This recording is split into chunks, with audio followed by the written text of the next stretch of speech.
Mesdames, Mesdemoiselles, Messieurs, bonsoir. Bienvenue sur les antennes de Télé Côte d'Ivoire.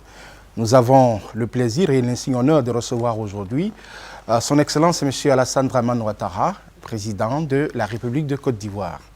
Monsieur le Président, bonsoir. Bonsoir. Merci d'avoir accepté notre invitation. Merci. Avec moi pour vous interroger ce soir sur l'actualité sociopolitique de notre pays, Akassaï Lazare. Bonsoir Lazare. Bonsoir Pascal. Bonsoir Monsieur le Président. Bonsoir. Monsieur le Président, depuis bientôt 3 mois, vous êtes le président démocratiquement élu de la Côte d'Ivoire. Vous êtes retranché ici, à l'hôtel du Golfe. Dans quel état d'esprit êtes-vous aujourd'hui? Je vous remercie, cher frère. C'est vrai, ça fait bientôt 3 mois que nos compatriotes m'ont porté à la tête de notre pays avec plus de 54% de suffrages exprimés à l'occasion d'une élection dont le taux de participation a été exceptionnel, 81%. Et donc, de ce point de vue, je ressens une très grande fierté. Et en même temps, bien entendu, j'ai été élu pour me mettre au travail, pour mettre en œuvre mon programme. Et là, 3 mois de perdus, c'est des centaines de milliards qui sont perdus pour la Côte d'Ivoire. Donc, de ce point de vue, je suis un peu déçu, mais je ne cède pas au découragement. Je suis plein d'espoir, j'ai une grande détermination parce que je suis persuadé que nous arriverons au bout de cette situation très rapidement. La Côte d'Ivoire a besoin d'être remise au travail, c'est pour cela que j'ai été élu. Mes compatriotes, en votant aussi massivement au premier comme au deuxième tour, ont souhaité le changement et nous allons faire en sorte que le pays bouge et que les choses changent le plus rapidement possible. Et d'ici à l'hôtel du Golfe, comment vous arrivez à gérer les affaires de l'État parce que vous posez des actes? Oui, c'est vrai, il y a une certaine contrainte d'être à l'hôtel, mais vous savez, avec l'ère d'Internet et tout ce qui est possible au niveau des nouvelles technologies, on peut faire beaucoup de choses, même de son bureau. Mais j'aurais souhaité faire plus. C'est vrai que dans certains domaines tels que la diplomatie, nous avons essayé d'aller de l'avant en matière de communication. Je suis heureux que nos compatriotes puissent me voir, puisque sur notre Télé Côte d'Ivoire, c'est tout de même une grande réalisation. En moins de 3 mois, nous avons mis en place une radio, une télévision. Vous imaginez ce que nous pourrions faire pour le pays en 5 ans. Donc j'ai une grande ambition dans tous ces domaines. Bien entendu, nous aurons l'occasion de parler des questions économiques, des questions financières. Nous travaillons avec une équipe restreinte, 13 personnes, plus le Premier ministre et moi-même. Bien entendu, ce n'est pas assez. Nous aurions aimé avoir de meilleures conditions de travail, mais ceci est peut-être pas aussi important. Ce qui m'importe, c'est la souffrance des Ivoiriens. Le fait que tous les jours qui passent, on a des dizaines d'Ivoiriens qui sont assassinés. Nous en reparlerons tout à l'heure. C'est cela mon angoisse. Mais être à l'hôtel du Golfe n'est pas une panacée, c'est vrai, mais nous travaillerons, car nous avons été élus pour diriger la Côte d'Ivoire et nous allons le faire. Nous allons le faire.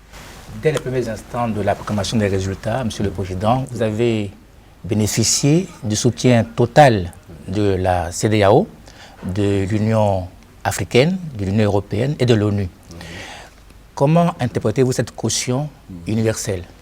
Oui, mais ces élections ont été transparentes, elles ont été démocratiques, elles ont été suivies par la CEDEAO avec la présence d'un représentant du facilitateur, par l'Union africaine qui a d'ailleurs donné un mandat blanc à M. Laurent Gbagbo. Ensuite, bien entendu, avec l'Organisation des Nations Unies qui a permis de suivre le processus de bout en bout avec son financement, avec son encadrement, avec le rôle de certification. Donc, toutes ces institutions ne pouvaient que se rallier à la décision du verdict des urnes, au verdict des urnes, à la décision des Ivoiriens. Les Ivoiriens m'ont élu à 54%. Nous tous qui sommes en Côte d'Ivoire, nous le savons. Certains ont tenté d'envoyer des délégations pour dire autre chose. Mais nous savons que ces élections ont bien été transparentes, que ces élections ont porté à la tête de la Côte d'Ivoire Alassane Ouattara, et donc il n'y a pas de discussion. Alors si nous-mêmes, nous avons choisi de manière aussi claire et transparente, la communauté internationale, la communauté africaine ne pouvait qu'endosser ce choix. Dans le même ordre d'idée, Monsieur le Président, votre adversaire est de plus en plus isolé, notamment sur les plans économiques et diplomatiques. Oui. Sur celui de la diplomatie, tous les ambassadeurs que vous avez nommés ont été reconnus. Quel est le poids de cet atout dans votre stratégie de contrôle du pouvoir? Oui.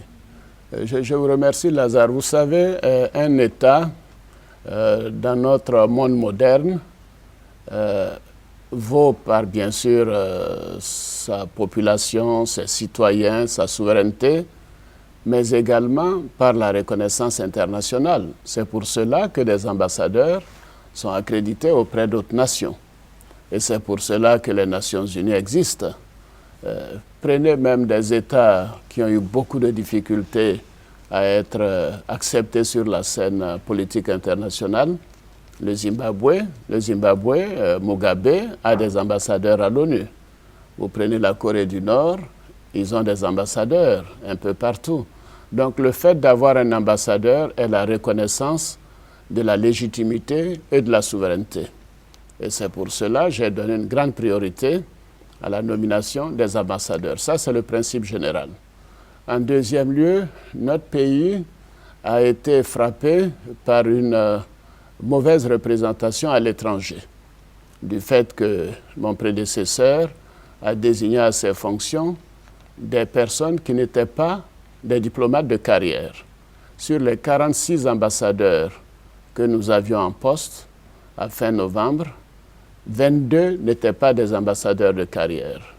Alors donc ce n'est pas une chasse aux sorcières. Moi, je suis le président de tous les Ivoiriens. Donc mon objectif, c'est de rassembler. C'est de faire en sorte que chacun trouve une place dans notre société, dans l'administration, dans l'armée, dans la société. Alors, je me rends compte que certaines des nominations n'étaient pas conformes aux normes qui doivent nous guider. Et c'est pour cela que j'ai entrepris de faire un vaste mouvement au niveau des ambassadeurs. Et ceux que j'ai nommés, vous le savez, et qui ont déjà été accrédités, sont quasiment tous des ambassadeurs de carrière. Et je pense que ça va donner le moral aux diplomates. À chacun son métier. C'est aussi simple que cela. Alors, sur le plan économique, on sait que la BCEAO constitue un enjeu important. Vous avez obtenu la signature. Oui.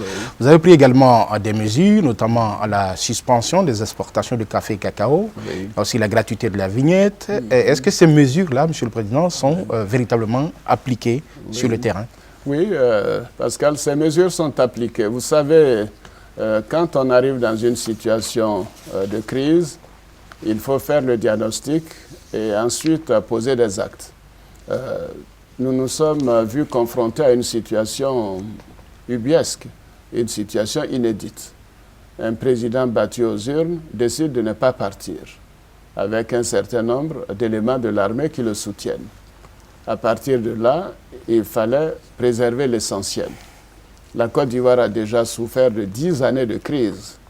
Et souvenez-vous, pendant la campagne électorale, surtout le débat que nous avons eu avec vous d'ailleurs, un débat exceptionnel, apprécié de tous, nous avons mis l'accent sur les difficultés des Ivoiriens, sur les perspectives que nous avions pour sortir la Côte d'Ivoire de cette situation et faire en sorte qu'il y ait un peu de mieux-être pour nos concitoyens.